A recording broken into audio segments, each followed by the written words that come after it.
तीनों वहीं खड़े रहे, बिना हिले डुले, नीचे देखते हुए। माहौल में अजीब सी चुप्पी छा गई थी। शिफ्टी के साथ जो हुआ वो चौंकाने वाला तो नहीं था, पर फिर भी गले से नीचे उतरना मुश्किल था। अपने साथी की टूटी हुई लाश को देखकर उनके दिलों में एक भारी सा डर बैठ गया था। आसानी से सोचा जा सकता था कि अगला उनमें से कोई भी हो सकता है। किसी को समझ नहीं आ रहा था कि क्या कहा जाए। थोड़ी देर बाद स्कॉलर ने गहरी सांस ली। अच्छी बात है कि तुमने उसका ज्यादातर सामान पहले ही ले लिया था।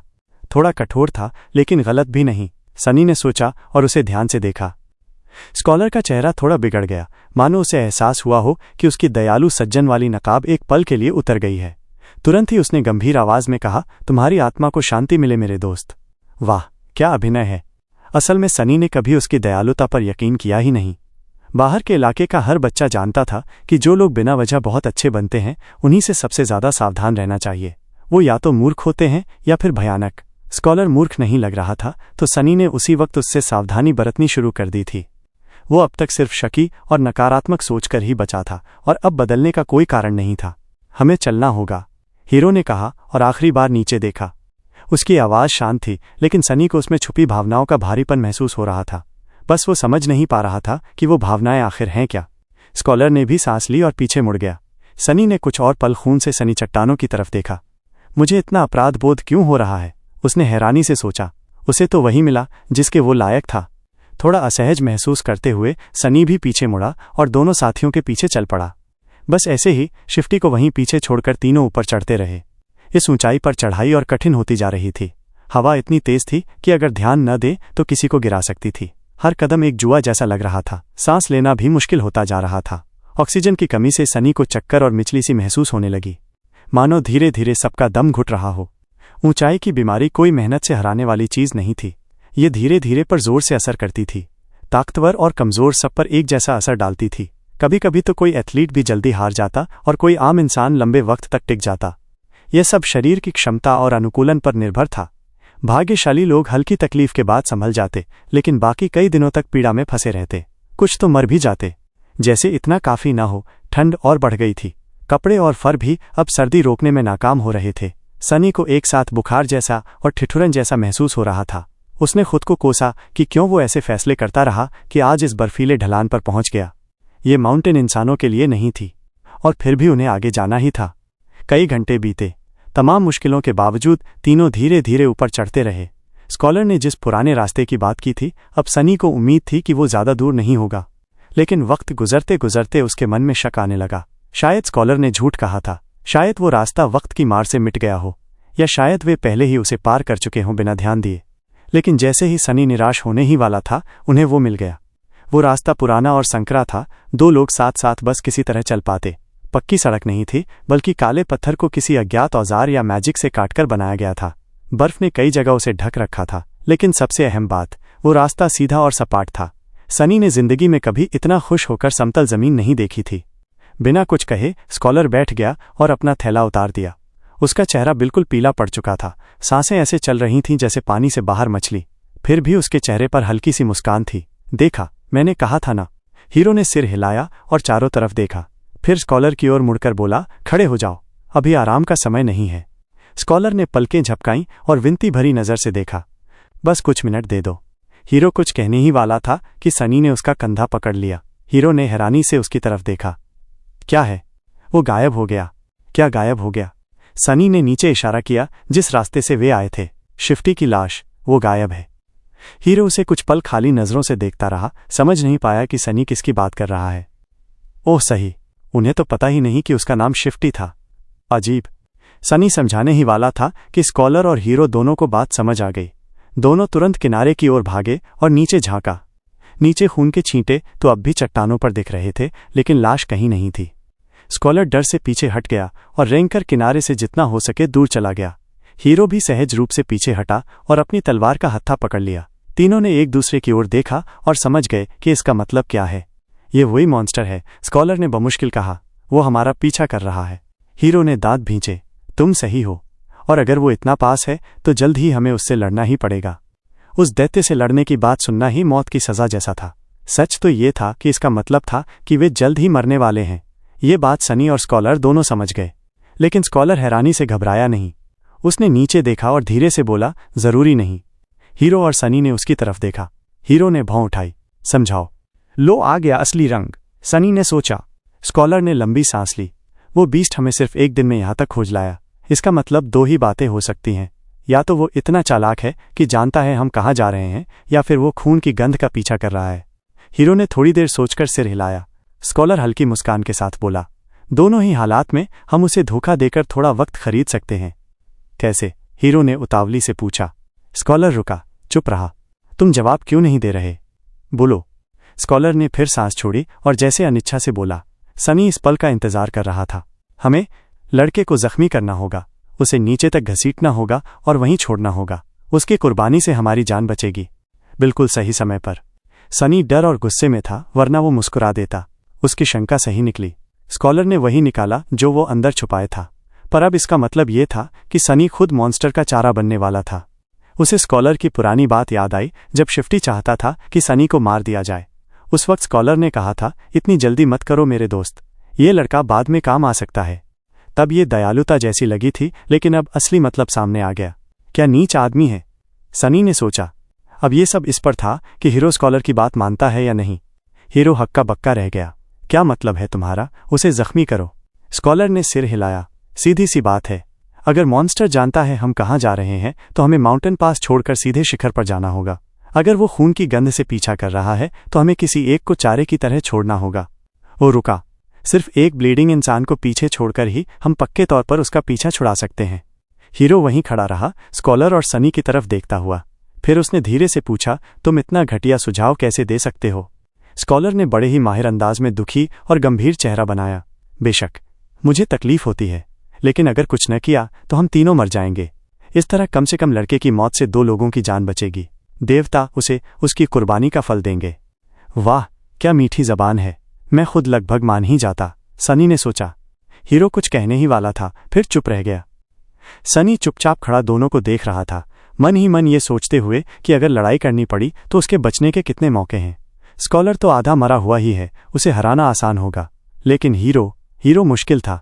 अभी सामने खड़ा वो रोड़ा नीचे देख रहा था, सनी की तरफ देखने से बचते हुए। उसका हाथ तलवार की मूठ पर था। हमेशा की तरह वो जवान स्लेव बिल्कुल नहीं समझ पा रहा था कि हीरो के सुंदर से चेहरे के अंदर क्या चल रहा है। यही अनिश्चितता सनी को बेचैन कर रही थी। आखिरकार कुछ देर बाद उस सोल्जर ने बात की, मेरे पास सिर्फ एक सवाल है। सनी और स्कॉलर दोनों ने सांस रोककर उसकी तरफ देखा। हाँ, पूछो। तुमने कहा कि हम में से किसी एक को बलिदान देना होगा ताकि बाकी 2 बच सकें, लेकिन क्यों वही? जहां तक मैं देख रहा हूं तो कब्र के सबसे पास तो तुम ही हो। अरे ये तो कमाल का सवाल है, मैं भी यही पूछने वाला था। सनी ने स्कॉलर की तरफ देखा, हंसी दबाने की कोशिश करता हुआ, लेकिन उसके दुख के लिए स्कॉलर के पास जवाब पहले से तैयार था। पहले हमले से पहले ही ये लड़का तुम्हारे सीनियर की कोड़े की मार से खून बहा रहा था। हमले के दौरान वो एक साथी स्लेव के खून में डूब गया। उसके ऊपर की चादर भी खून से सनी हुई है, क्योंकि उसका पिछला मालिक मर चुका है। लड़के से पहले से ही खून की गंध आ रही है।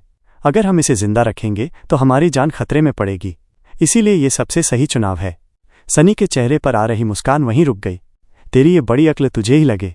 स्कॉलर की दलील सच में मजबूत थी। हीरो ने सुना और हर शब्द के साथ उसका चेहरा और गंभीर होता गया। आखिरकार उसने सनी की तरफ देखा, आंखों में खतरनाक चमक थी। ये सच है। सनी का मुंह सूख गया। उसकी पीठ पर ठंडी पसीने की धार बह रही थी। उसका शरीर तनाव से जम गया। वो कुछ करने ही वाला था, लेकिन तभी हीरो मुस्कुराया। तुम्हारी दलील लगभग अटूट है, उसने कहा और तलवार निकाल ली। लेकिन एक बात तुम भूल गए। स्कॉलर ने भौं उठाई, अपनी बेचैनी छिपाने की कोशिश करते हुए। और वो क्या है? हीरो ने उसकी तरफ देखा, मुस्कान गायब हो गई और उसका पूरा अस्तित्व मानो मौत की गंध फैला रहा था। वो ये कि मैं जानता हूं तुम कौन हो, योर ग्रेस, और ये भी जानता हूं कि तुमने क्या किया और कैसे एक स्लेव बने। तुम्हारे किए गए घिनौने गुनाहों में से सिर्फ एक भी ऐसा है जिससे मैं तुम्हें मार डालना चाहूंगा। तो अगर किसी को बलिदान देना है तो वो तुम हो। स्कॉलर की आंखें फैल गईं। पर यह खून की गंध। चिंता मत करो, मैं तुम्हें इतना खून बहा दूंगा कि लड़के की गंध ढक जाएगी। ये सब इतना तेज हुआ कि सनी को संभलने का भी वक्त न मिला। हीरो बिजली की तरह स्कॉलर पर टूटा। अगले ही पल स्कॉलर जमीन पर तड़प रहा था। उसकी टांग तलवार की सपाट मार से चकनाचूर हो गई थी। हीरो ने उसे संभलने का मौका तक ना दिया और दूसरी टांग पर जोर से पैर मारा। हड्डियां टूटने की भयानक आवाज गूंजी। स्कॉलर की चीख सिसकियों में बदल गई। बस उसी पल स्कॉलर खत्म हो गया। हीरो की ये निर्दयता उसके आम तौर पर गरिमामय रूप से बिल्कुल अलग थी। सनी को ऐसा लगा मानो उसकी रगों का खून बर्फ बन गया हो। डरावना था। हीरो ने शांति से सनी की तरफ देखा और बड़ी सधी हुई आवाज में कहा, यहाँ रुको, मैं अभी आता हूं। फिर उसने स्कॉलर को पकड़कर घसीटा और पथरीले रास्ते के पीछे ले गया। कुछ देर बाद हवाओं में भयानक चीखें गूंजने लगीं। सनी अकेला रह गया, कांपता हुआ। हाय मुसीबत, ये तो हद हो गया। वो अब तक यकीन नहीं कर पा रहा था कि स्कॉलर का अंत इतना अचानक और इतना निर्दय कैसे हुआ। कुछ देर बाद हीरो वापस आया जैसे कुछ हुआ ही न हो, और वही सामान्य बर्ताव सनी को सबसे ज्यादा डरा रहा था। उसने स्कॉलर के थैले को टटोला, उसमें से ज्यादातर लकड़ियां फेंकी और फिर कंधे पर डालकर सनी की तरफ मुड़ा। चलो, हमें जल्दी करनी है। सनी ने चुपचाप सिर हिलाया और उसके साथ चल पड़ा। अब सिर्फ वो दोनों ही बचे थे। सनी को अचानक अकेलापन महसूस हुआ। पथरीले रास्ते पर चलना पहाड़ चढ़ने से कहीं आसान था। चलते चलते सनी के दिमाग में बेकार के ख्याल आने लगे। उसके दिल पर उदासी छा गई। उसे लगने लगा कि इस बुरे सपने का अंत अब दूर नहीं। कुछ देर की चुप्पी के बाद हीरो बोला, जो हुआ उसके लिए खुद को दोष मत दो। ये मेरा फैसला था और सिर्फ मेरा। वो सनी से कुछ कदम आगे चल रहा था। सनी उसका चेहरा नहीं देख पा रहा था। वैसे भी अगर तुम इस आदमी के गुनाह जानते, नहीं, छोड़ो, बेहतर है कि न जानो। बस इतना समझ लो कि उसे मारना न्याय था। मुझे लगता है यहां तो किसी को औरों से ज्यादा दोष महसूस हो रहा है। सनी ने मन ही मन सोचा, ये लोग हमेशा अपने कामों का बचाव करते रहते हैं, हमेशा अपने गुनाहों पर भी धार्मिकता का नकाब डालते हैं। सनी को ये पाखंड नफरत से भर देता था। सनी के चुप रहने पर हीरो हंसा। तुम्हें बातें करना पसंद नहीं है ना? ठीक है, चुप रहना सोने जैसा है। उसके बाद दोनों खामोश रहे, अपने अपने विचारों में खोए हुए। सूरज ढल रहा था। आसमान लाल रंग की लाखों छटाओं से भर रहा था। इतनी ऊंचाई पर हवा साफ और ठंडी थी और उस पर डूबते सूरज की किरणों ने लालिमा घोल दी थी। नीचे बादलों का समंदर बह रहा था। आसमान में तारे और चांद भी चमकने लगे थे। नज़ारा बेहद सुंदर था। लेकिन सनी के मन में सिर्फ यही ख्याल था कि सूरज डूबते ही ठंड कितनी कड़वी हो जाएगी। सूरज पूरी तरह डूबने से पहले हीरो ने उन्हें एक सुरक्षित जगह ढूंढ ली। रास्ते से थोड़ा हटकर बड़े पत्थरों के पीछे एक संकरी दरार थी जो पहाड़ के भीतर एक गुफा तक जाती थी। तेज हवाओं से बचकर वे अंदर घुस गए।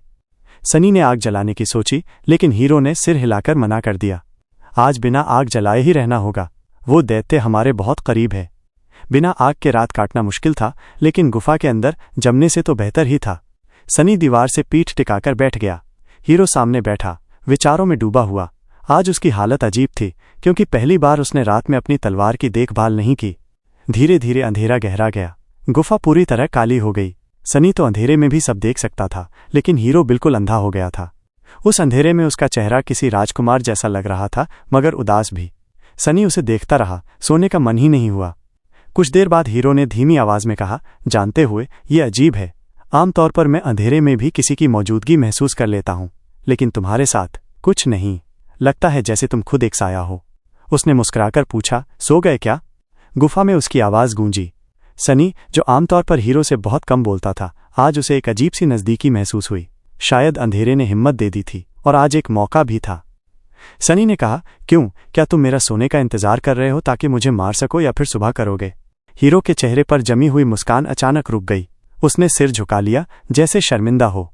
1 मिनट तक भारी चुप्पी छाई रही, फिर आखिरकार उसने जवाब दिया, हाँ, मैंने सोचा था अगर ये मैं तब करूं जब तुम सो रहे हो तो तुम्हें पीड़ा नहीं होगी। सनी के चेहरे पर एक कड़वी मुस्कान आ गई जिसे हीरो देख नहीं पाया। जवान सोल्जर ने लंबी सांस छोड़ी और गुफा की दीवार से पीठ टिकाकर बैठ गया। अब भी ऊपर नहीं देख रहा था। मैं ये उम्मीद नहीं करता कि तुम मुझे माफ करोगे। ये पाप भी मेरे ही सिर पर रहेगा। लेकिन अगर तुम चाहो तो अपने दिल में जगह निकाल कर समझना। अगर हालात अलग होते तो मैं खुशी खुशी उस दानव का सामना करता ताकि तुम्हें भागने का मौका मिले। लेकिन मेरी जिंदगी सिर्फ मेरी नहीं है। एक ऐसी जिम्मेदारी है जिसे निभाने की कसम मैंने खाई है। जब तक वो पूरी नहीं होती मैं खुद को मरने नहीं दे सकता। सनी हंस पड़ा, तुम लोग देखो खुद को, मुझे मारने का सोच रहे हो और फिर भी एक अच्छा बहाना ढूंढते हो। कितना आसान बना लिया खुद के लिए। मुझे ऐसे पाखंडियों से सबसे ज्यादा नफरत है। एक बार ईमानदार क्यों नहीं होते? सीधे कह दो, मैं तुम्हें मारने जा रहा हूं क्योंकि आसान है। मैं तुम्हें मारूंगा क्योंकि मुझे जिंदा रहना है। हीरो ने आंखें बंद कर लीं, चेहरे पर उदासी साफ झलक रही थी। माफ करना, मुझे पता था कि तुम समझ नहीं पाओगे। क्या समझना है इसमें? सनी आगे झुक गया। उसकी नसों में गुस्सा दौड़ रहा था। बताओ, मुझे क्यों मरना चाहिए? जवान सोल्जर ने आखिरकार सिर उठाया। अंधेरे में वो सनी का चेहरा देख नहीं सकता था, लेकिन उसने उसकी आवाज की दिशा में देखा। वो आदमी खलनायक था, लेकिन उसने सच कहा था। तुम्हारे शरीर पर खून की गंध बहुत भारी है। ये दानव को खींच लाएगी। तुम चाहो तो मुझे जाने भी दे सकते हो, हम अलग हो जाएंगे। उसके बाद वो दानव मुझे ढूंढे या ना ढूंढे, ये तुम्हारी समस्या नहीं होगी। हीरो ने सिर हिलाया। उस जीव के जबड़े में मरना बहुत ही क्रूर मौत होगी। बेहतर होगा अगर मैं खुद कर दूं। आखिरकार तुम मेरी जिम्मेदारी हो। कितना महान है तुम्हारा ये कर्तव्य। सनी पीछे झुक गया, निराश नजर आ रहा था। थोड़ी देर बाद उसने धीरे से कहा, जानते हो, जब मैं पहली बार यहां आया था मैं मरने के लिए तैयार था। आखिरकार इस पूरे संसार में दो दुनियाओं में भी एक भी आत्मा नहीं है जो मेरे जीने या मरने की परवाह करे। जब मैं चला जाऊंगा कोई दुखी नहीं होगा, कोई याद भी नहीं करेगा कि मैं कभी था। उसके चेहरे पर उदासी थी, लेकिन एक पल बाद वो गायब हो गई और उसकी जगह पर हंसी ने ले ली। लेकिन फिर मेरा मन बदल गया। कहीं रास्ते में मैंने ठान लिया कि मुझे जिंदा रहना है, मुझे हर हाल में सरवाइव करना है। हीरो ने उसे ध्यान से देखा, ऐसी जिंदगी जीने के लिए जो याद रखी जाए। सनी हंसा। उसकी आंखों में अंधेरा चमक रहा था, नहीं, बस तुम्हें सबको चिढ़ाने के लिए। हीरो कुछ देर चुप रहा, फिर उसने सिर हिलाकर इस जवाब को स्वीकार किया। वो खड़ा हो गया। चिंता मत करो, मैं जल्दी खत्म कर दूंगा। इतना विश्वास कहाँ से आता है तुम्हें? क्या पता मैं ही तुम्हें मार दूं? हीरो ने सिर हिलाया। मुझे शक है। लेकिन अगले ही पल वो लड़खड़ाया और एक घुटने पर गिर गया। उसके चेहरे का रंग उड़ गया था और एक दर्द भरी कराह के साथ उसने खून उगल दिया। सनी के चेहरे पर संतोष भरी मुस्कान आ गई। आखिरकार हीरो घुटनों के बल था, चेहरा खून से भीगा हुआ। हैरानी से वो अपने हाथों को देख रहा था, समझने की कोशिश कर रहा था कि उसके साथ क्या हुआ। ये कौन सा जादू है? उसने चौड़ी आंखों और पीला चेहरा लिए सनी की ओर देखा। क्या वो चोर सही था? क्या तुमने हम पर शैडो गॉड का श्राप लगाया था? सनी ने आह भरी, काश मेरे पास दिव्य श्राप देने की शक्ति होती, लेकिन नहीं। सच तो यह है कि मेरे पास कोई शक्ति ही नहीं है। तो फिर कैसे?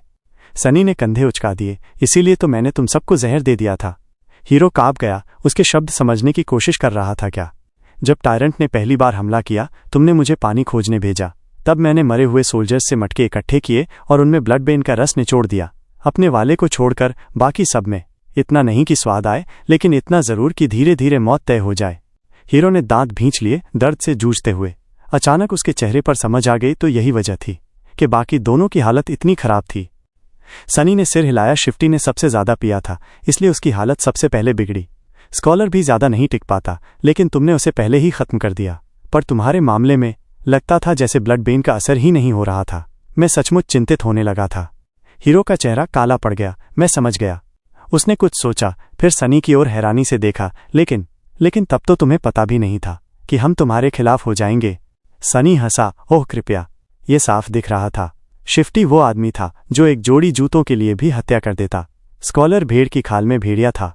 लोग तो अच्छे हालात में भी स्वार्थी और क्रूर होते हैं। क्या मुझे विश्वास करना चाहिए था कि मौत के मुंह में वो दोनों मेरे साथ कुछ बुरा नहीं करेंगे? हीरो ने फिर खून थूका तो, और मैं? सनी के चेहरे पर घृणा झलक गई। तुम सबसे बुरे थे। क्यों? सनी ने उसकी ओर देखा और आगे झुक गया। मेरी छोटी जिंदगी में मैंने एक ही बात सीखी है। अब उसकी आवाज से हंसी गायब थी। अब बस ठंडी नफरत थी। एक गुलाम से ज्यादा दयनीय कोई नहीं होता जो अपने मालिक पर भरोसा करने लगे। ये सुनकर हीरो ने सिर झुका लिया। मैं समझ गया। फिर अचानक वो हंस पड़ा। तुम सचमुच एक शैतानी कमीने हो। सनी ने आंखें घुमाई। बात बिगाड़ने की जरूरत नहीं है। लेकिन हीरो सुन ही नहीं रहा था। अच्छा, बहुत अच्छा, अब मेरा ज़मीर हल्का हो जाएगा। सनी ने झुंझलाकर, आह भरी, क्या बकबक कर रहे हो, अब मर भी जाओ। हीरो मुस्कुराया और अचानक उसकी आंखों में चुभती नजर डाली। जाने कैसे अब वो उतना बीमार नहीं लग रहा था। तुम्हारी ये योजना काम कर जाती अगर मैं साधारण इंसान होता। लेकिन अफसोस, मेरा सोल कोर बहुत पहले अवेकेंड हो चुका है। मैंने अनगिनत दुश्मनों को मारा है और उनकी शक्ति को सोख लिया है। ब्लड बेन जहरीला जरूर है, लेकिन मुझे कभी मार नहीं सकता, कसम से।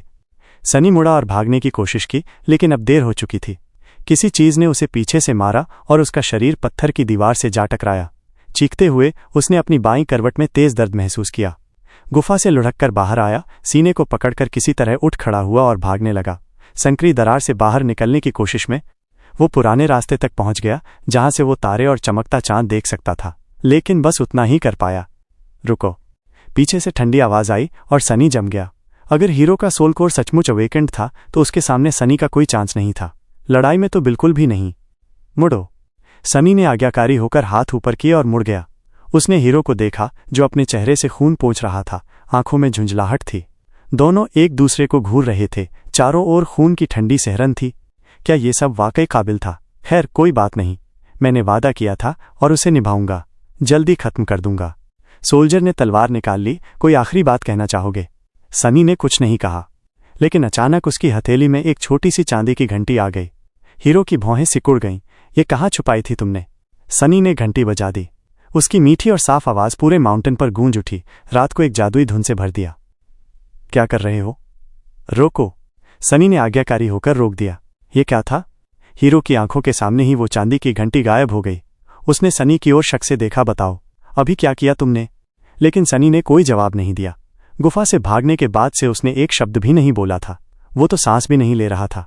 हीरो बोलता रहा, अभी बताओ वरना पछताओगे। वो भौहें चढ़ाकर बोला, तुम चुप क्यों हो? सनी बस उसे घूर रहा था, पूरी तरह खामोश। वो उसे नहीं देख रहा था, वो तो उसके पीछे अंधेरे को घूर रहा था। हीरो की आंखें चौड़ी हो गईं। ये क्या? सनी के पास अब कोई रास्ता नहीं बचा था, बस आखिरी दांव लगाने का। सीधे सामने से दुश्मन का मुकाबला करना उसके बस की बात नहीं थी, कम से कम तब तक नहीं जब तक उसे कोई फायदा न मिल जाए। ब्लडबेन जहर उसकी छुपी हुई चाल थी, लेकिन वो लगभग बेकार निकली। अंधेरे में देख पाने की ताकत भी ज्यादा काम नहीं आई, क्योंकि हीरो किसी तरह बिना रोशनी के भी सब महसूस कर लेता था। वो अपनी सुनने की शक्ति से देख रहा है या कोई मैजिक कर रहा है, सनी को नहीं पता। वैसे भी अब इसका कोई मतलब नहीं था, क्योंकि वो दोनों गुफा छोड़कर बाहर चांदनी के नीचे खड़े थे। अब सनी के पास बस एक ही फायदा था, ये बात कि उसे मालूम था कि टायरेंट अंधा है और हीरो को ये बात नहीं पता थी। लेकिन उस जानकारी का इस्तेमाल करना आसान नहीं था, और क्या कर सकता था वो? इसीलिए सनी ने जितना हो सके चुप रहने की कोशिश की और चांदी की घंटी बजाई। उसकी जानकारी में लिखा था कि उसकी आवाज़ मीलों दूर तक सुनी जा सकती है, तो जाहिर है टायरेंट भी सुन लेगा। अब सनी को बस खामोश रहकर वक्त काटना था और उम्मीद करनी थी कि वो दैत्य आ जाएगा। जैसे ही वो ऐसा कर रहा था, हीरो की हैरानी धीरे धीरे गुस्से में बदल रही थी। अभी बता या पछताना पड़ेगा, उसकी आवाज़ में धमकी साफ थी। लेकिन फिर भी सनी ने जवाब नहीं दिया। वो ठंड में कांप रहा था और सीने में धड़कते दर्द के बावजूद कराहने से खुद को रोक रहा था। क्यों नहीं बोल रहा तू? पर सनी ने कुछ नहीं कहा। उसने सांस रोक ली और डरते हुए देखा कि हीरो के पीछे वही विशाल परछाई उभर आई। उसका दिल धड़क रहा था, जैसे सीने को फाड़ देगा। उसे डर था कि कहीं उस अंधे टायरेंट को उसकी धड़कन सुनाई न दे जाए। पर हीरो की ऊंची आवाज़ ज्यादा तेज थी, वही इस पहाड़ पर एकमात्र शोर था। आखिरी पल में हीरो की आंखों में कुछ समझ आने लगा। उसने घूमकर तलवार उठाई, लेकिन अब देर हो चुकी थी। अंधेरे से एक विशाल हाथ निकला और हीरो को लोहे जैसी पकड़ में जकड़ लिया। उसकी हड्डीनुमा पंजे कवच को चीर रहे थे। माउंटेन किंग ने हीरो को पीछे खींच लिया। उसकी तलवार उसके हाथ में धंस रही थी, लेकिन वो परवाह नहीं कर रहा था। उसके मुंह से लार टपक रही थी। सनी डर से जड़ हो गया। उसने धीरे धीरे पीठ मोड़ी और घुमावदार पगडंडी पर 2 कदम आगे बढ़ा। फिर अचानक भाग खड़ा हुआ, जितनी तेज भाग सकता था। पीछे से एक चीख ने रात की खामोशी तोड़ दी। फिर भूखे जानवर जैसी दहाड़ आई। हीरो हार मानने वाला नहीं था, लेकिन उसका अंजाम तय था। सनी को अब परवाह नहीं थी। वो बस भाग रहा था, ऊपर की ओर चढ़ते हुए। माफ करना हीरो, उसने सोचा, मैंने कहा था कि तेरी मौत देखूंगा, लेकिन तू जानता है मैं झूठा हूं। जा और अकेले मर। एक काला माउंटेन हवाओं के बीच अकेला खड़ा था, तेज और खुरदरे किनारों वाला, बाकी चोटियों से ऊंचा। उसने आसमान को चीर रखा था। चांदनी उसकी ढलानों को भुतहा रोशनी में नहला रही थी। उस रोशनी में एक यंग मैन शिखर पर पहुंचा। गोरा चेहरा, काले बाल, पर उसकी हालत इस नज़ारे से मेल नहीं खाती थी। वो घायल, लड़खड़ाता हुआ, बेहद कमजोर और बेमनुशी से भरा हुआ लग रहा था, जैसे चलता फिरता मुर्दा। उसकी फटी पुरानी चादर और कुर्ता खून में सने हुए थे, आंखें धसी हुई और फीकी, बदन जगह जगह से चोटिल और लहूलुहान, होंठों पर खून की झाग। वो झुका हुआ था, बाईं छाती को पकड़कर। हर कदम पर दर्द से कराह निकल रही थी। सनी के पूरे बदन में दर्द था, लेकिन सबसे ज्यादा उसे ठंड सत रही थी, बहुत ज्यादा ठंड। बस वो चाहता था बर्फ पर गिर जाए और सो जाए, लेकिन फिर भी चलता रहा, क्योंकि उसका यकीन था कि शिखर तक पहुंचते ही नाइटमेयर खत्म हो जाएगा। कदम दर कदम आखिरकार वो वहां पहुंच गया।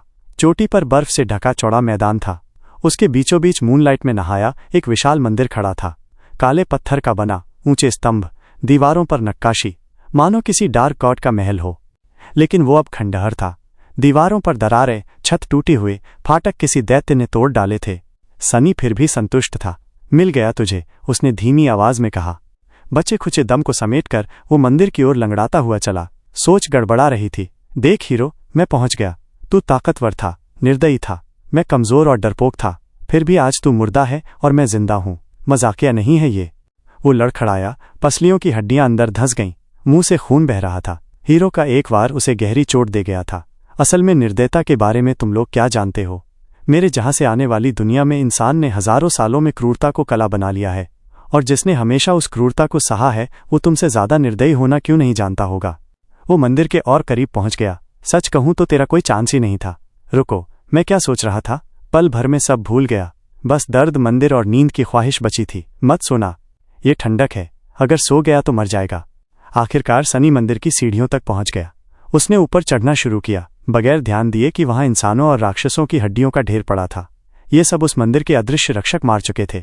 जैसे ही सनी सीढ़ियां चढ़ रहा था, एक रक्षक उसकी ओर बढ़ा। वो उसकी जान लेने ही वाला था, लेकिन फिर उसके सोल से आती एक अजीब दिव्य खुशबू को महसूस कर रुक गया। वो अकेली और दुख भरी खुशबू थी। रक्षक पीछे हट गया और सनी को जाने दिया। सनी कुछ जाने बिना मंदिर में दाखिल हो गया। वो एक विशाल हॉल था। छत की दरारों से मूनलाइट अंदर आ रही थी।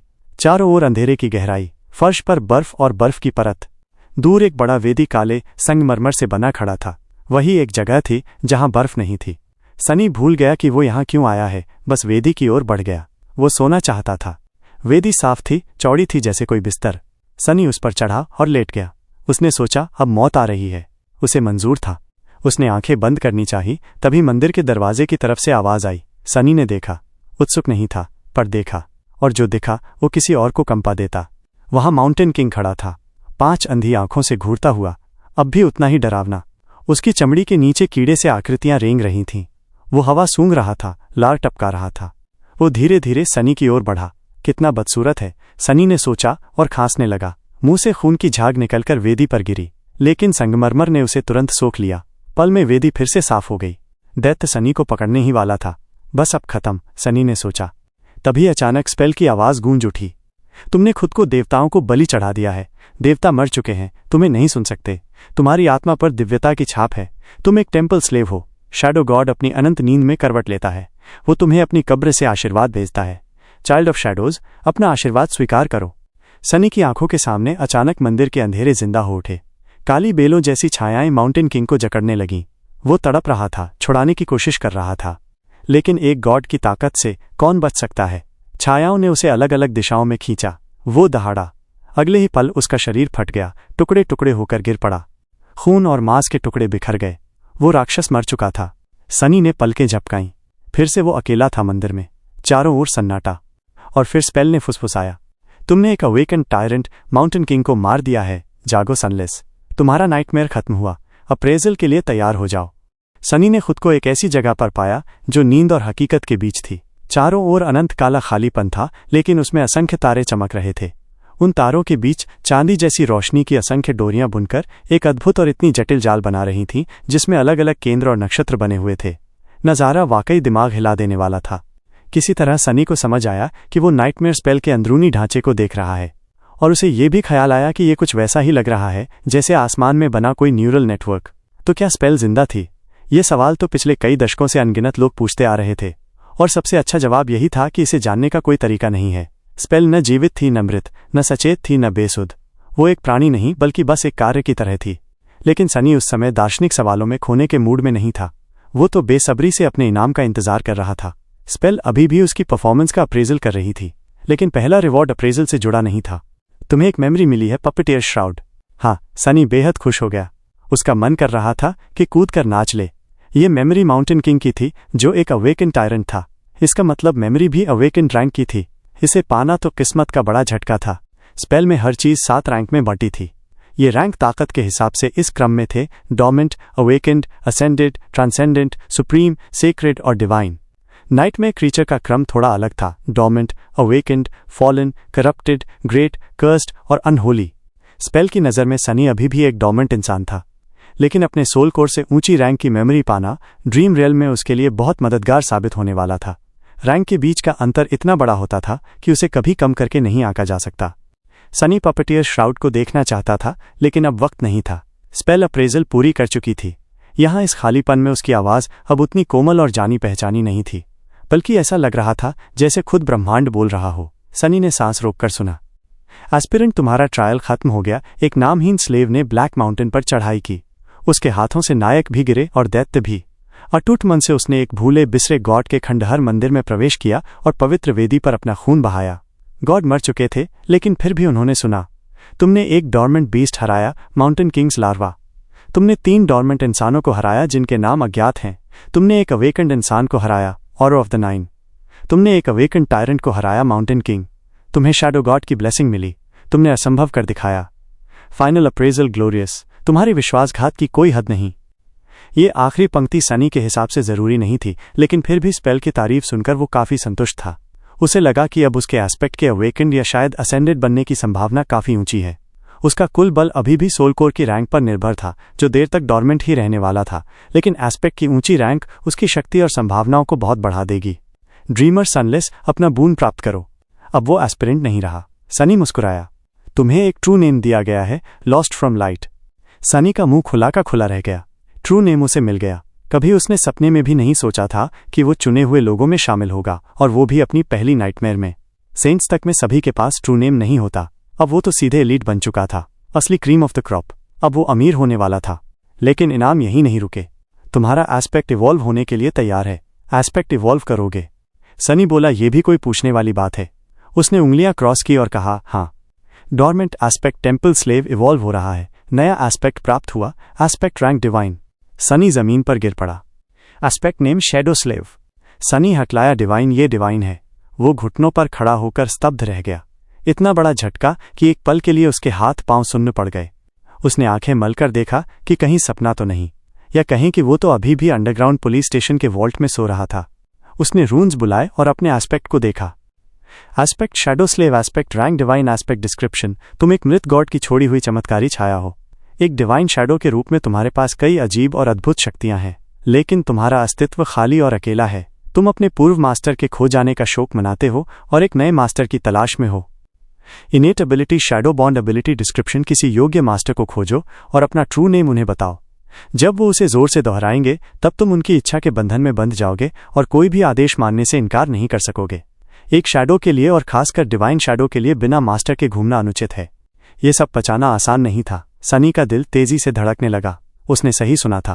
पहली नाइटमेयर के सारे दुख और भय आखिरकार रंग लाए। उसे डिवाइन एस्पेक्ट मिला। अवेकेंड से ऊपर की कोई भी रैंक बेहद दुर्लभ और अनमोल होती थी। असेंडेड एस्पेक्ट वाले लोग इतने कीमती होते कि फैक्शंस उन पर लड़ाई करते। वो फैक्शंस अक्सर ट्रांसेंडेंट या सुप्रीम एस्पेक्ट वाले किसी एक पावर हाउस पर खड़े होते। और सनी ने तो कभी सुना ही नहीं था कि किसी को डिवाइन एस्पेक्ट मिला हो। किसी भी चीज में डिवाइन शब्द जुड़ जाए तो वो ज्यादातर मिथक और दंतकथा की चीज बन जाती थी। इंसान अभी तक वहां तक पहुंचा ही नहीं था। मुश्किल से एक दशक पहले इंसान तीसरी नाइटमेयर को जीत पाए थे, और तब जाकर सोल को ट्रांसेंडेंट रैंक तक इवॉल्व कर सकते थे। सेंट्स कहलाने वाले ट्रांसेंडेंट ड्रीम रेल में शासन करते थे, लेकिन वो भी ऊंचे रैंक के नाइटमेयर क्रीचर का सामना करने की हिम्मत नहीं करते थे। सुप्रीम मेमोरीज और एकोज भी बहुत कम थे। सेक्रेड और डिवाइन तो छोड़ ही दो। लेकिन सनी को ये सब मिल गया। वो पागलपन की हद तक खुशी और घमंड में डूब गया। लेकिन उसकी खुशी थोड़ी फीकी भी थी। दरअसल उसकी इनेट एबिलिटी अजीब थी। उसे किसी का जादुई गुलाम बनने का कोई इरादा नहीं था। उसे अपनी आज़ादी प्यारी थी, लेकिन उतना बुरा भी नहीं था। उसे बस अपना ट्रू नेम छुपाना था। उसकी स्थिति कोई और देख ही नहीं सकता था। मतलब बस चुप रहो, और कोई जान भी नहीं पाएगा कि उसके पास ट्रू नेम है। हाँ, इससे उसे वो सारे लाभ नहीं मिलेंगे जो ट्रू नेम पाने वालों को मिलते हैं, लेकिन डिवाइन एस्पेक्ट के सामने ये सब कुछ भी नहीं था। सनी मुस्कुराया और बोला, कोई समस्या नहीं। अगर स्पेल हंस सकती तो शायद इस पल हंस ही देती, लेकिन उसने ऐसा नहीं किया। उसने फिर बोलना शुरू किया। फर्स्ट सील टूट चुका है। डॉर्मेंट शक्तियों का अवेकनिंग हो रहा है। सनी को ऐसा लगा जैसे उसके अंदर कुछ जाग रहा हो। डर के मारे उसने अचानक चीख मारी, अपना सीना पकड़ लिया और अंधेरे में घूरते हुए समझने की कोशिश करने लगा कि ये क्या हो रहा है। वो एहसास न दर्दनाक था, न ही अप्रिय, पर ऐसा था जैसा उसने पहले कभी महसूस ही नहीं किया था। जैसे उसकी आत्मा को झकझोर कर जगा दिया गया हो और उसमें कोई अजीब एनर्जी भर दी गई हो। लेकिन वो एनर्जी कहीं बाहर से नहीं आ रही थी, बल्कि वो तो उसके भीतर से ही निकल रही थी, जैसे वो हमेशा से वहीं सोई पड़ी थी। वो एनर्जी उसके पूरे अस्तित्व में भरने लगी। सनी को लगा उसकी भावनाएं और साफ और गहरी होती जा रही हैं। फिर उसका शरीर भी बदलने लगा। उसे लगा जैसे उसके सीने के बीचों बीच एक छोटा सा तारा जल उठा हो, जो गर्मी की लहरें फैला रहा है। वो लहरें धीरे धीरे उसके पेट और कंधों तक पहुंची, फिर हाथ पांव और उंगलियों तक। उस गर्मी के असर से उसकी हड्डियां, मांसपेशियां, अंग और रक्तवाहिकाएं फिर से बन रही थीं, ताज़ा हो रही थीं। सनी को ऐसा लगा जैसे वो फिर से जन्म ले रहा है। वो मजबूत, तेज और पहले से कहीं ज्यादा स्वस्थ हो रहा था। यह अनुभव बेहद सुखद था। हर पल के साथ उसका ट्रांसफॉर्मेशन और गहरा होता जा रहा था। उसके दिल में नया आत्मविश्वास बस गया। अब वो कोई कमजोर बीमार सा गली का बच्चा नहीं रहा था। अब वो पहले की तरह किसी के तानों और अत्याचार का आसान शिकार नहीं रहा। अब उसकी शक्तियां जाग चुकी थीं और फर्स्ट नाइटमेयर के खौफनाक अनुभवों ने उसकी इच्छा शक्ति को लौह बना दिया था। अब वो कोई ऐसा इंसान नहीं था जिससे टकराने का मन किसी का भी करे। कुछ देर बाद उसके सीने में जल रहा तारा आखिरकार ठंडा पड़ गया। गर्मी की जगह अब एक ठंडी सुकून देने वाली लहर ने ली। वो ठंडक सनी के पूरे शरीर में फैल गई और सालों से जमा हुई सारी थकान और पीड़ा को बहाकर ले गई। फिर वो ठंडक ऊपर उठी और उसके दिमाग तक पहुंची और आखिरकार उसकी आंखों में समा गई। उसकी नज़र अचानक दोहरी हो गई। वो अब भी उस अनंत तारों वाले शून्य को देख पा रहा था, लेकिन उसके साथ साथ उसने कुछ और भी देखा। एक शांत ठहरा हुआ काला सागर जिस पर एक अकेला काला सूरज अपनी रोशनी फैला रहा था। सनी को पहले से पता था कि ये उसका सी ऑफ सोल है, लेकिन ये वैसा नहीं दिख रहा था जैसा कि होना चाहिए। असल में ये बहुत ज्यादा जीवंत होना चाहिए था। उसकी आत्मा के केंद्र में जो तारा होना चाहिए था उसे तेज और चमकदार रोशनी बिखेरनी थी ताकि पूरा सोल सी एक दमकते उजाले से भर जाए। लेकिन सनी की आत्मा अंधेरी और निप्रकाश थी। उसने हैरानी से सोचा, यह अजीब है। उसने उस काले सूरज को गौर से देखा। पास से देखने पर पता चला कि वो सूरज पूरी तरह काला नहीं था बल्कि पारदर्शी था, बस इसलिए कि वहां और कोई बड़ा प्रकाश स्रोत नहीं था। वो आसपास के अंधेरे जैसा लग रहा था। और सबसे बड़ी बात, यहां उसके अलावा कोई और होना ही नहीं चाहिए था। आखिर ये उसकी आत्मा थी। लेकिन सनी को बार बार लग रहा था कि उसके दृष्टि क्षेत्र के किनारों से थोड़ी दूर अंधेरे में कुछ निराकार परछाइयां हर पल हिल डुल रही हैं। वो चाहे कितनी ही कोशिश करता उन्हें साफ साफ देख नहीं पाता, पर वो एहसास पीछा नहीं छोड़ रहा था। सनी ने ज्यादा समय बर्बाद न करने का सोचा और फिर से काले सूरज की ओर ध्यान दिया। तभी उसने देखा कि उसके चारों ओर दो रोशनी के गोले घूम रहे हैं, जैसे किसी गुरुत्वाकर्षण के प्रभाव में फंसे हों। उसके चेहरे पर हल्की मुस्कान आ गई। ये उसकी मेमोरीज थीं, सिल्वर बेल और पपेटियर्स श्राउड। आगे चलकर यहाँ दर्जनों ऐसे गोले होंगे। अगर किस्मत अच्छी रही तो शायद उसे एक दो एको भी मिल जाएं। तभी स्पेल की आवाज गूंजी और सनी को सी ऑफ सोल से बाहर खींच लाई। एस्पेक्ट एबिलिटी का अवेकनिंग हो रहा है। सनी ने मन ही मन सोचा, यही है वो पल, सच्चाई का क्षण। चाहे एस्पेक्ट डिवाइन हो या कुछ और, आने वाले समय में उसका भविष्य पूरी तरह पहली एस्पेक्ट एबिलिटी पर निर्भर करेगा। ड्रीम रियल में उसका किरदार इसी पर तय होगा। अगर उसकी एबिलिटी लड़ाई से जुड़ी हुई तो वो खून खराबे वाले बैटलफील्ड की अग्रिम पंक्तियों में सबसे कारगर होगा।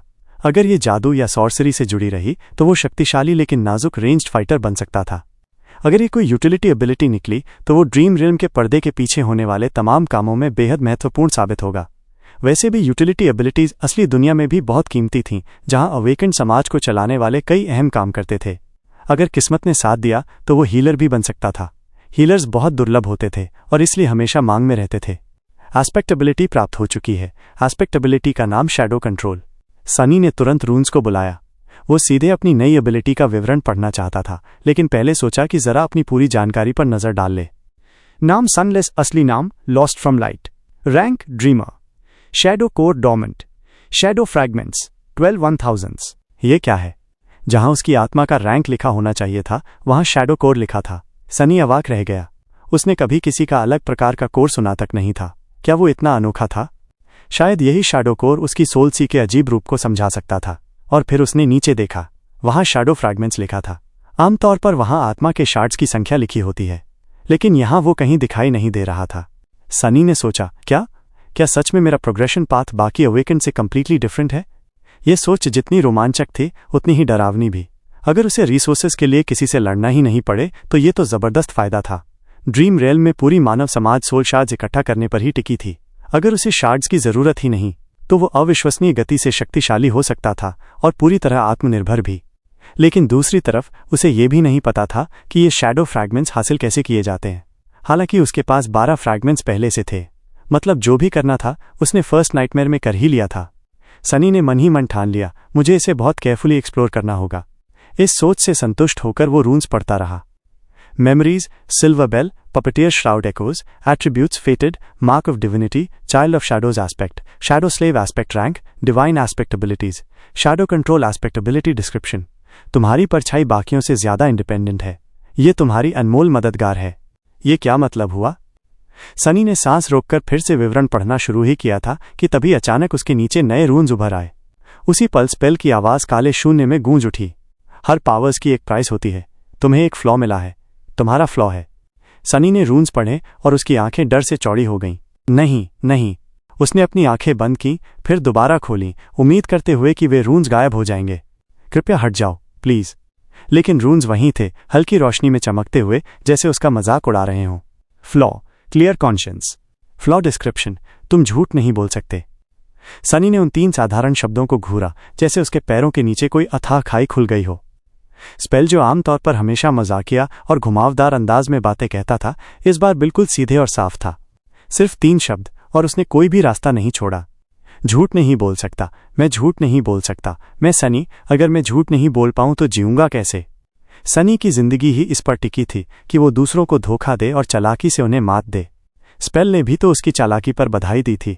अगर झूठ बोलने की ताकत ही छिन गई तो वो कुछ भी हासिल नहीं कर पाएगा। और सबसे बड़ा डर, उसका दिल जैसे रुकने वाला हो गया। अगर वो सिर्फ सच ही बोल पाएगा तो वो अपना ट्रू नेम कैसे छुपाएगा। क्या कोई भी इंसान बस 2-4 मासूम सवाल पूछकर उसे अपना आज्ञाकारी गुलाम नहीं बना लेगा। सनी चीखने और गाली देने ही वाला था, तभी स्पेल की आवाज गूंजी, wake up, lost from light. काला शून्य घूमता हुआ गायब हो गया। सनी ने आंखें खोली। पुलिस स्टेशन के वॉल्ट की बख्तरबंद छत उसके ऊपर थी। कोई इसे सुंदर तो नहीं कहेगा, लेकिन सनी के लिए वो सबसे शानदार नज़ारा था। अब जाकर उसे एहसास हुआ कि उसने असली दुनिया को कितना मिस किया था। यह सुरक्षित और जाना पहचाना था। कोई मॉन्स्टर्स या स्लेवर्स नहीं, कम से कम आधिकारिक रूप से। कोई निरंतर यातनापूर्ण मौत का डर नहीं। यह घर था। और साथ ही सनी को अद्भुत महसूस हो रहा था। नाइटमेयर में उसके शरीर की हड्डियों तक में घुसा ठंडक जैसे गायब हो गया था। सारी पीड़ा जो उसके घायल शरीर ने दिन ब दिन झेली थी, सब गायब थी। न उसके पैर और कलाई दर्द में थे, न उसकी पीठ पर कोड़े की चोट चल रही थी। वो आसानी से सांस भी ले पा रहा था, बिना इस डर के कि टूटी पसलियों की धारें फेफड़ों को चीर देंगी। क्या बरकत थी ये। अचानक दर्द का गायब हो जाना और नए जीवन का शरीर में दौड़ना सनी की आंखें नम कर गया। मैं सच में बच गया। उसने धीरे से नीचे देखा और अचानक जम गया, जैसे उसकी सांस रुक गई हो। उसकी रीइंफोर्स्ड मेडिकल बेड के बगल में रखी एक सस्ती प्लास्टिक की कुर्सी पर बैठी थी अब तक की सबसे खूबसूरत औरत जो उसने देखी थी। उसके छोटे काले बाल और बर्फ जैसे नीली आंखें थीं। उसकी त्वचा इतनी सफ़ेद और मुलायम थी कि जैसे बर्फ की बनी हो। सनी ने पहली बार किसी को इतना पीला देखा था जितना वो खुद था। लेकिन जहां उसका पीला रंग अजीब और बीमार सा लगता था, वहां इस औरत की सफ़ेदी बस मनमोहक थी। औरत की उम्र 20 के आखिरी में लग रही थी। वो गहरे नीले रंग की यूनिफॉर्म में थी, जिसमें चांदी के कंधे के चिन्ह और काले चमड़े के बूट थे। यूनिफॉर्म की जैकेट आराम से खुली हुई थी, जिसके नीचे काला टैंक टॉप दिख रहा था। इस वक्त वो अपनी बाहें ऊपर खींचकर अंगड़ाई ले रही थी, नींद और ऊब से भरी। उस हरकत में कपड़ा तन गया और उसकी छाती उभरकर सामने आ गई। सनी इतना मंत्रमुग्ध था कि उसने मुश्किल से देखा कि उसके बाएं हाथ की आस्तीन पर कंधे का निशान था। उस पर 3 तारे बने थे। 3 तारे, हाँ, इसका मतलब असेंडेड। हाँ रुको, असेंडेड। सनी अब समझ ही रहा था कि इस शब्द का मतलब क्या है। तभी उसे एहसास हुआ कि औरत भी उसे देख रही थी। तुम क्या देख रहे हो, उसने कहा। उसकी आवाज में जरा भी मजाक नहीं था। सनी ने झेंपते हुए पलकें झपकाईं और कोई बहाना सोच लिया। फिर उसने मुंह खोला और बोला, तुम्हारी छाती। एक पल बाद उसकी आंखें आतंक से फैल गईं, क्योंकि उसका ऐसा कहने का कोई इरादा नहीं था। उसका मुंह खुद ब खुद चल पड़ा था। डर की लहर ने उसके दिमाग को डुबो दिया। औरत धीरे से मुस्कुराई, उसकी आंखों में खतरनाक चमक थी। फिर अचानक उसने हाथ उठाया और सनी के गाल पर जोरदार तमाचा जड़ दिया। सनी का पूरा शरीर घूम गया। अगर रिस्ट्रेंट्स न होते तो शायद वो बिस्तर से उठ जाता। एक पल के लिए उसकी आंखों के सामने तारे नाचने लगे, लेकिन ये फिर भी हल्का ही था। वो एक असेंडेड थी, वो उसे उंगली से ही मार सकती थी। और सनी ने उसे ही क्यों नाराज किया। औरत ने गला साफ किया और बाहें मोड़ लीं। अब जाग गए हो। सनी ने अपना सुन्न गाल पकड़ा और धीरे से सिर हिलाया।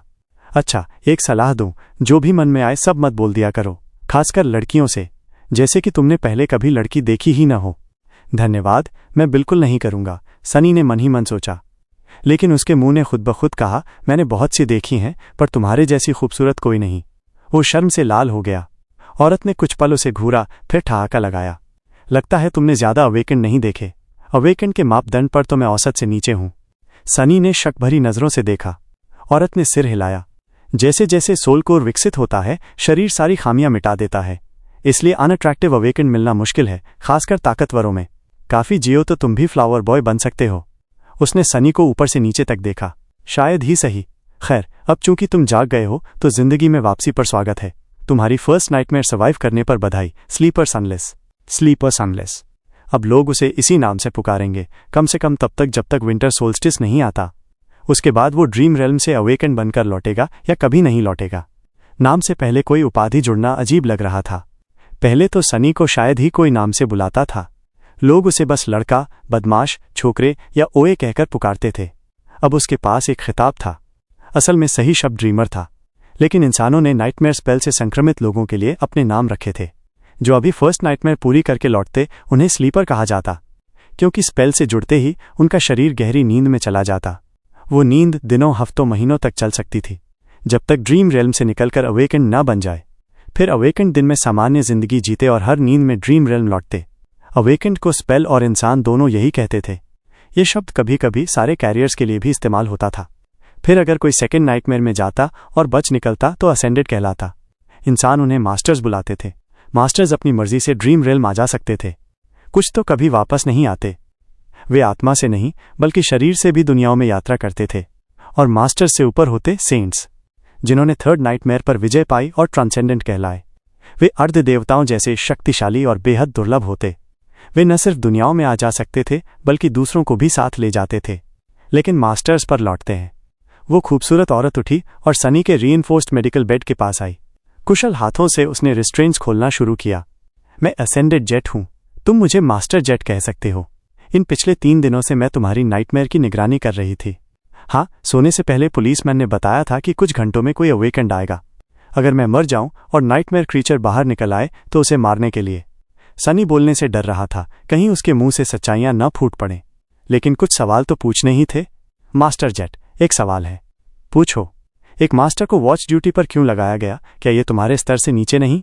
जेट ने गहरी नज़र से देखा। तुम दिखते से ज्यादा समझदार हो। हाल ही में इस इलाके में कई गेट्स खुले हैं। ज्यादातर अवेकेंड या तो घायल हैं या सफाई में व्यस्त या मर चुके हैं। विंटर सोल्स्टिस के आसपास हमेशा यही होता है। उसने अंतिम रिस्ट्रेन खोला और पीछे हटी। और वैसे भी मेरे जैसे सरकार के लिए सीधे काम करने वाले अवेकेंड कम हैं। ये अब तक का सबसे कम फायदे वाला और कम शोहरत वाला रास्ता है। क्या तुम दौलत और शोहरत छोड़कर लंबी ड्यूटी और जान का खतरा सिर्फ ऑल्ट्रुइज्म और ड्यूटी के सहारे चुनोगे? सनी कुछ अच्छा बोलना चाहता था, लेकिन उसकी आंखें जेट से मिली और होठों से निकला, बिल्कुल नहीं, मैं बेवकूफ़ नहीं हूं। लानत है इस फ्लॉ पर। वो उसे बिना भाव के देख रही थी। सनी को लगा फिर से थप्पड़ पड़ेगा, लेकिन जेट मुस्कुराई। देखा, मैंने कहा था, तुम वाकई समझदार हो। सनी गर्म पानी की शॉवर का मजा ले रहा था। थोड़ी देर की बातचीत के बाद मास्टर जेट ने उसे नहाने भेज दिया था, ये कहते हुए कि वो नाइटमेयर की बदबू दे रहा है। स्पेल की वो अनजान गहरी नींद शरीर के मेटाबॉलिज्म को धीमा कर देती है, और जिस मेडिकल मशीन से वो बंधा हुआ था उसका काम था बाकी चीज़ों को संभालना। लेकिन फिर भी वो पूरे 3 दिन तक सोया रहा। चाहे ये सिर्फ मन का वहम ही क्यों न हो, उसके आसपास अब भी खून और निराशा की गंध फैली हुई थी।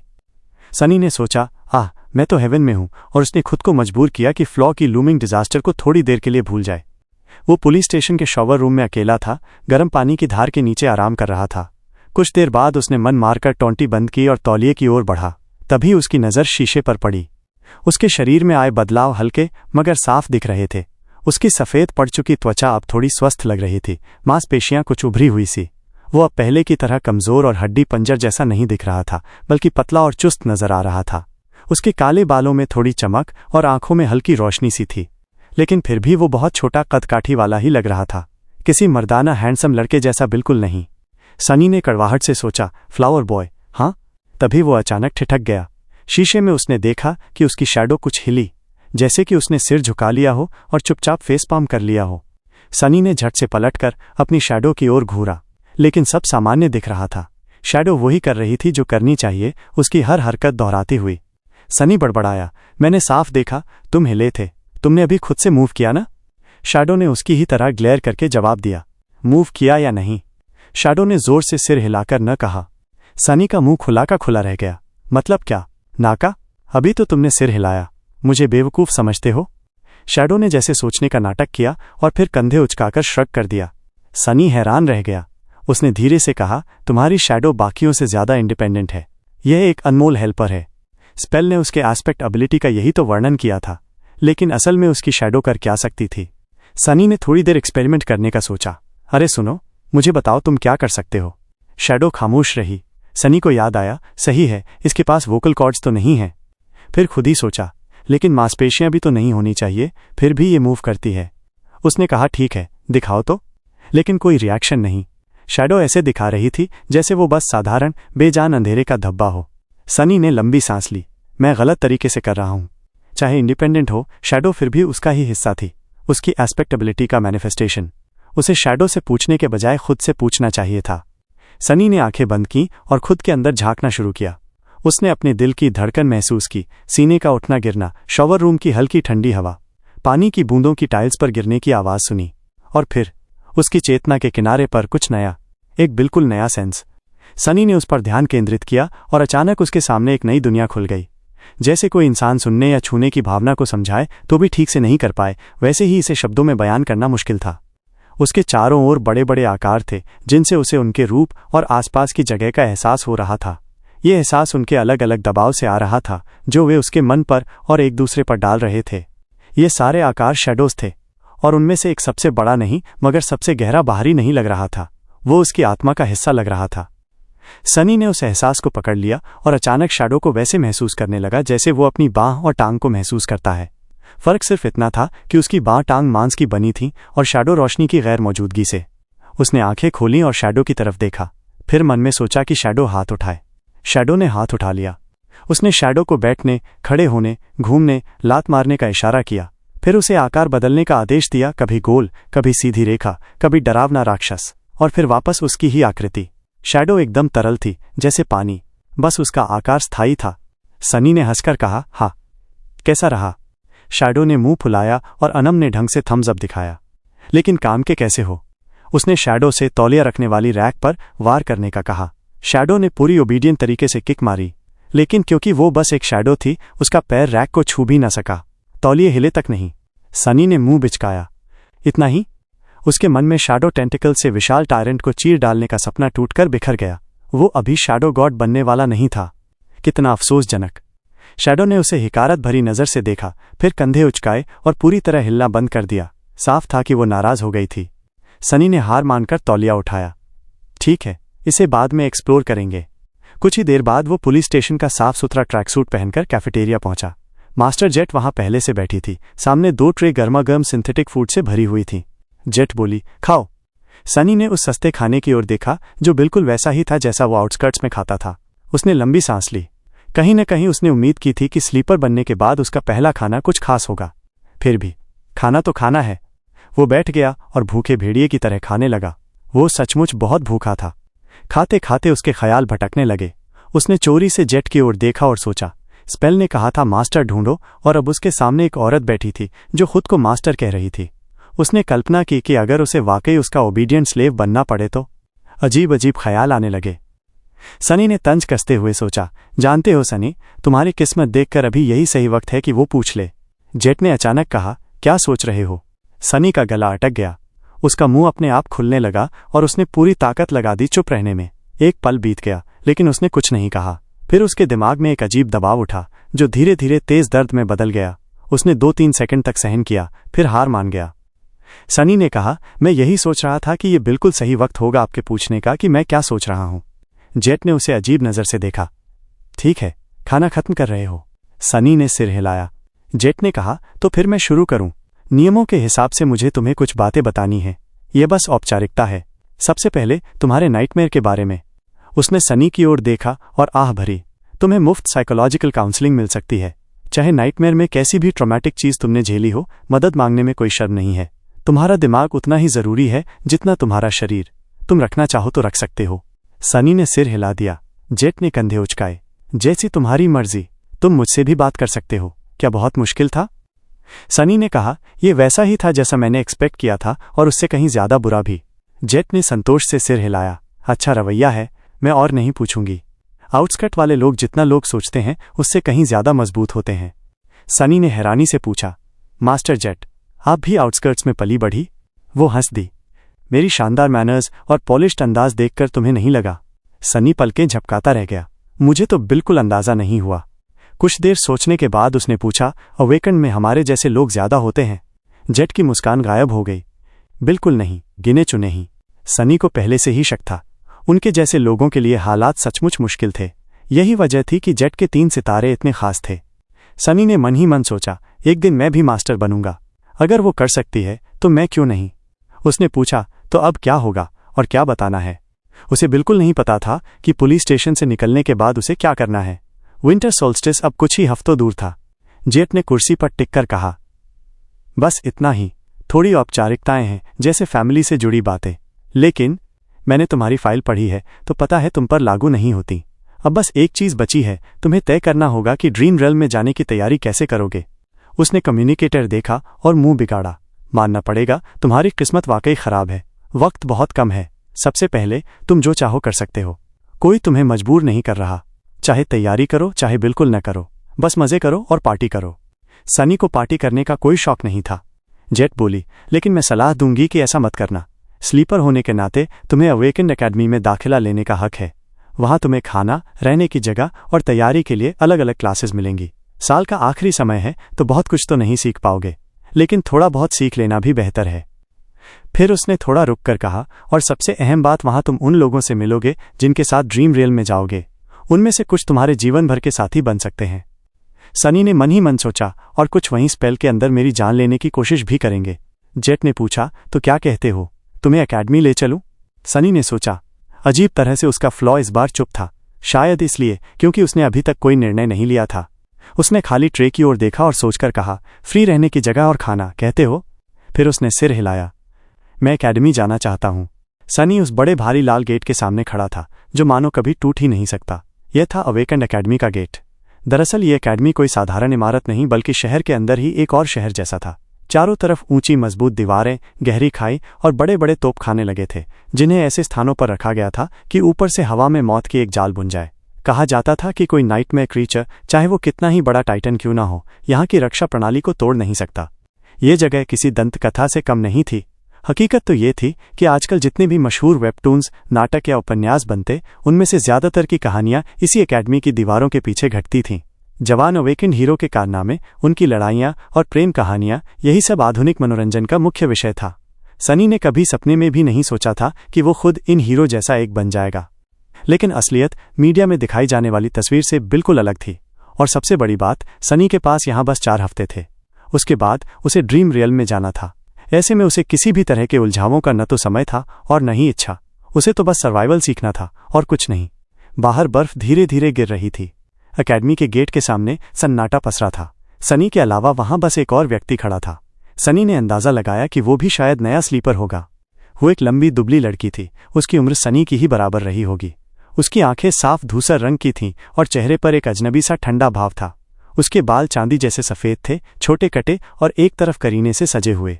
सनी की ही तरह वो भी पुलिस से मिला हुआ ट्रैकसूट पहने थी और उसके पास कोई सामान नहीं था। उसके सिर पर पुराने ढंग के हेडफोन थे और वो चुपचाप संगीत सुन रही थी।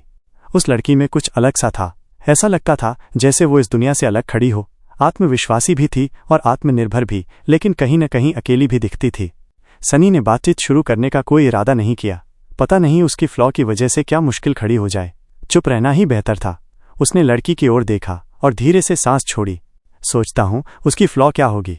आखिरकार गेट खुलने लगे। वो मोटे और मजबूत लोहे की परत धीरे धीरे नीचे उतरी और एक लंबा पुल बन गया। सनी ने गंभीरता से आगे देखा। उसके कानों में मास्टर जेट की आखिरी बातें गूंज रही थीं। जब वे दोनों एकेडमी की ओर आ रहे थे तो रास्ते भर सनी ज्यादा बोला नहीं, बस खिड़की से बाहर शहर के नज़ारों को देखता रहा।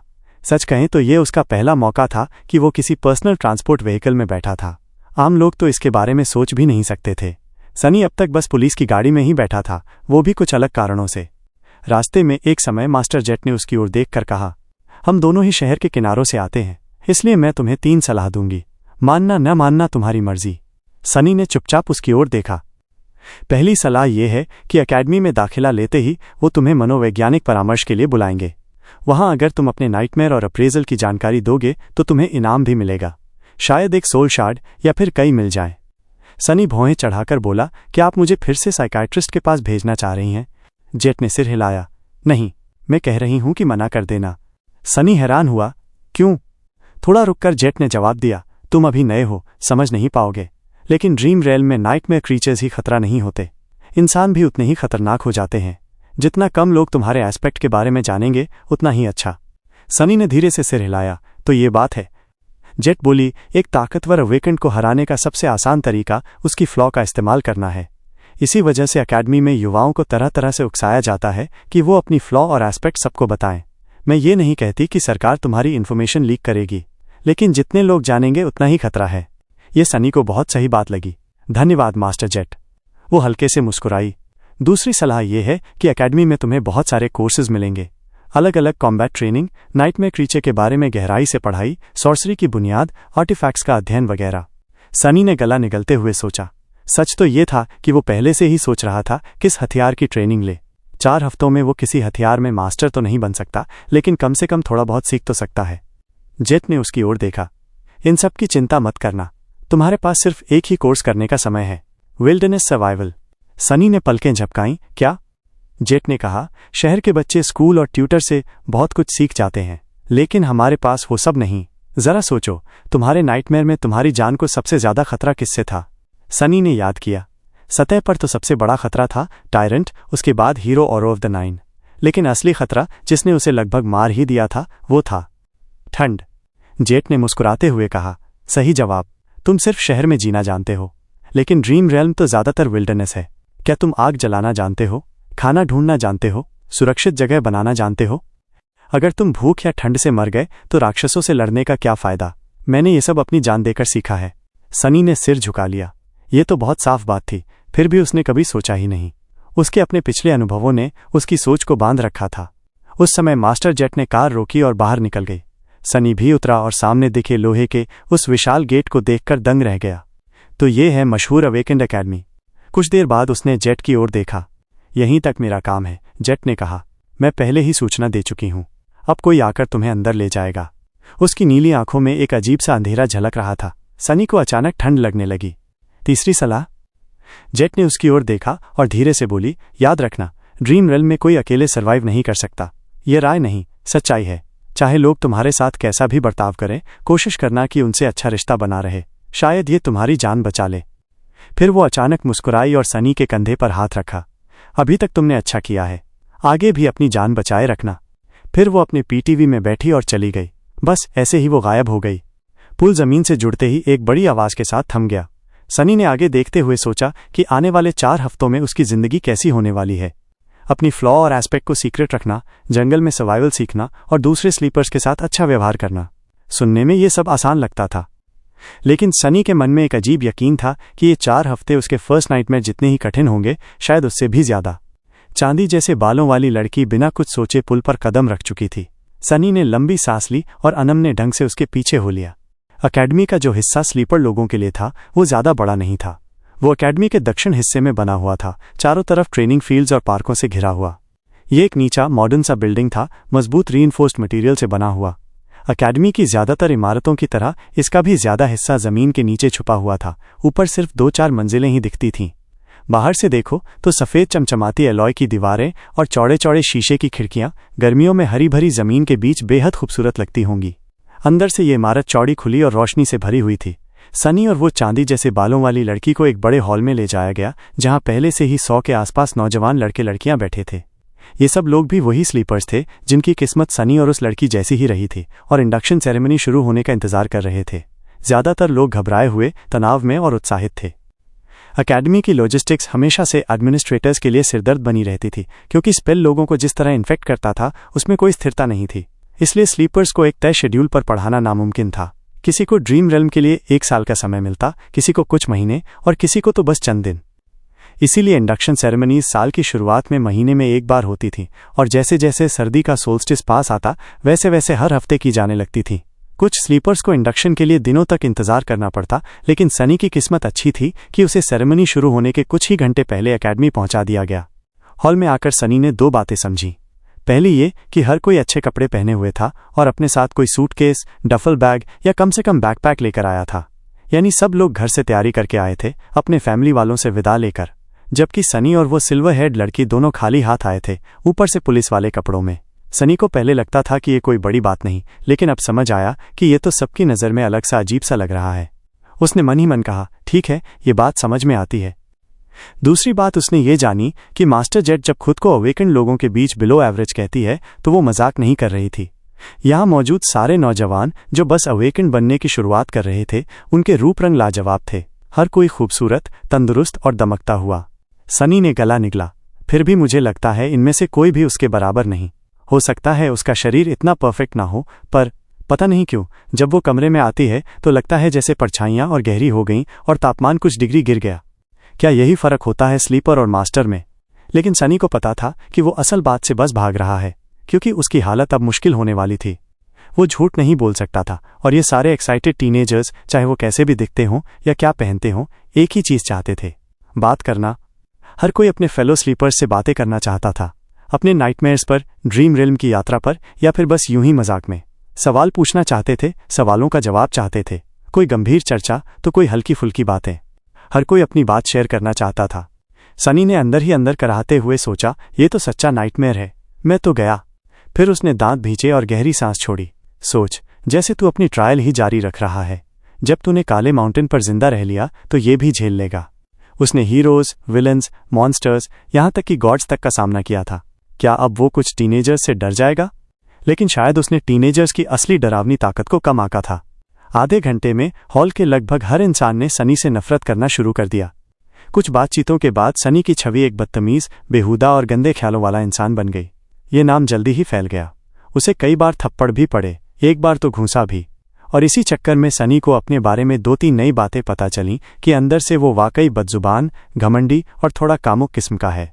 बातचीत कुछ ऐसे होती थी, कोई कहता, इन सब नौजवानों को देखो, कितने लोग ड्रीम रियन से वापस आएंगे और कितने मर जाएंगे।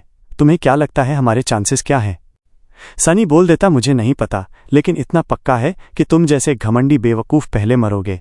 या फिर कोई कहता, मुझे अपने नाइटमेयर में आर्मर टाइप मेमोरी मिली, ये एक एन्चांटेड रोब है, देखना चाहोगे?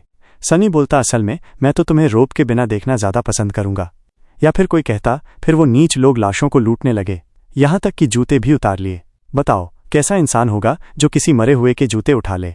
सनी बोला, मैंने भी एक बार एक आदमी को मारकर उसके बूट्स ले लिए थे, बहुत अच्छे बूट्स थे। वो शख्स हैरान होकर, क्या तुमने सिर्फ जूतों के लिए किसी को मार डाला? सनी बोला, बिल्कुल नहीं, और भी वजहें थीं। उसका क्लोक भी मैंने ले लिया था।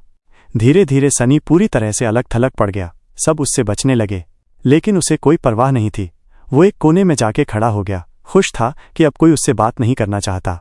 हालांकि उसके चेहरे पर चोट लगी थी और नाक से खून भी बह रहा था, फिर भी वो मुस्कुरा रहा था, क्योंकि इसी दौरान उसने अपनी फ्लॉ पर कंट्रोल करना सीख लिया था। उसे समझ आया कि सवाल पूछे जाने पर वो चुप तो नहीं रह सकता और झूठ भी नहीं बोल सकता, लेकिन थोड़ा अभ्यास करके वो ये तय कर सकता है कि सच किस तरह से बाहर आए।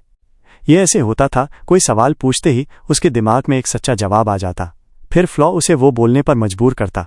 अगर वो चुप रहता तो दबाव बढ़ता, फिर दर्द होने लगता। जितना देर करता उतना दर्द बढ़ता और आखिर में उसे हार मानकर सच बोलना ही पड़ता। लेकिन इस दौरान जब तक दर्द हावी न हो, वो जवाब को थोड़ा बदल सकता था। जितना ज़्यादा जवाब असली ख्याल से हटेगा उतना ही ज़्यादा दर्द। लेकिन अगर बदलकर भी वो सच ही बोले तो बात का असर बदल सकता था।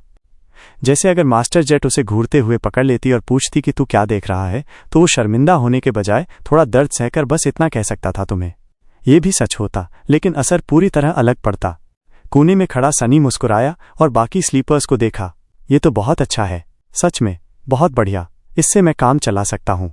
आखिरकार किसी को धोखा देने के लिए झूठ बोलना जरूरी नहीं, कभी कभी सच ही सबसे बड़ा डिसेप्शन बन जाता है। अगर दिमाग चालाक हो तो सच को भी झूठ की तरह इस्तेमाल किया जा सकता है। जैसे उस वक्त जब सनी ने बताया कि उसने एक आदमी से बूट्स चुराए थे, और जब पूछा गया कि क्या उसने सिर्फ बूट्स के लिए हत्या की थी, तो उसने जवाब दिया कि और वजहें भी थीं और उसने क्लोक भी लिया था। असल में उस आदमी को उसने इसलिए मारा था क्योंकि वो गुलाम बनाने वाला नीच था और कुछ घंटे पहले सनी को कोड़े से मारा था। ऊपर से वो पहले से ही मरने की हालत में था। क्लोक का तो कोई लेना देना ही नहीं था। लेकिन जवाब सुनकर दूसरे को यही लगा कि हत्या बूट्स और क्लोक दोनों के लिए हुई, यानी दो सच मिलकर एक झूठ जैसा असर पैदा कर देते हैं। ये तो बस एक छोटा सा उदाहरण था। मेहनत और सोच से सनी और भी पेचीदा बातें बना सकता था। मुश्किल और खतरनाक तो होगा, लेकिन मुमकिन था। बस थोड़ी किस्मत चाहिए थी। सनी को अपना असली मकसद याद था कि कोई भी उसके ट्रू नेम के बारे में न जाने, और इसके लिए उसे सबको ये यकीन दिलाना था कि वो इस पूरी इमारत में सबसे बेकार और कमज़ोर इंसान है। ऐसा इंसान जिसे कभी पॉजिटिव अप्रेजल नहीं मिलेगा, डिवाइन एस्पेक्ट तो छोड़ ही दो। लेकिन क्योंकि ये झूठ होता, वो सीधे सीधे बोल नहीं सकता था। तो अब वो सबको कैसे यकीन दिलाए कि उसके पास कोई ताकतवर एस्पेक्ट नहीं और स्पेल में उसका कोई बड़ा रिकॉर्ड नहीं है। उसकी नज़र कुछ स्लीपर्स पर पड़ी। वहाँ 5-6 लोग एक लंबे आत्मविश्वासी यंग मैन के आसपास जमा थे। वो यंग मैन भूरे बालों वाला था, चेहरे पर मासूमियत और खूबसूरती दोनों। उसकी हरी आंखों में दोस्ताना चमक थी। चाल ढाल और उसके शरीर का अंदाज बताता था कि उसने अच्छा खासा ट्रेनिंग लिया है। उसके पूरे व्यक्तित्व से नोबिलिटी और ताकत झलक रही थी। इसी वक्त उसके साथी में से एक ने हैरानी से कहा, असेंडेड, तुम्हें असेंडेड एस्पेक्ट मिला है। तुम्हारा अप्रेजल क्या था? वो यंग मैन हल्की मुस्कान के साथ बोला, ओह, वो एक्सीलेंट था। सनी उस ग्रुप के पास ऐसे ही चला गया जैसे अचानक से रुक गया हो। फिर उसने यंग मैन का जवाब सुना और चेहरे पर नापसंदगी लाते हुए तिरस्कार भरे स्वर में कहा, असेंडेड, एक्सीलेंट। बस इतना, इसमें बड़ी बात क्या है? तो गाइस, इसी के साथ आज का एपिसोड यहीं पर खत्म होता है। अगर आपको कहानी पसंद आया हो तो एक प्यारा सा कमेंट और वीडियो को लाइक जरूर कर देना। और हाँ, सब्सक्राइब करके जुड़ जाओ मैक्स मांगा एक्सप्लेन से। बेल आइकन भी ऑन कर लेना ताकि कोई भी अपडेट मिस ना हो। कल फिर मिलेंगे अगले एपिसोड के साथ। तब तक के लिए अपना ख्याल रखना। जय हिंद।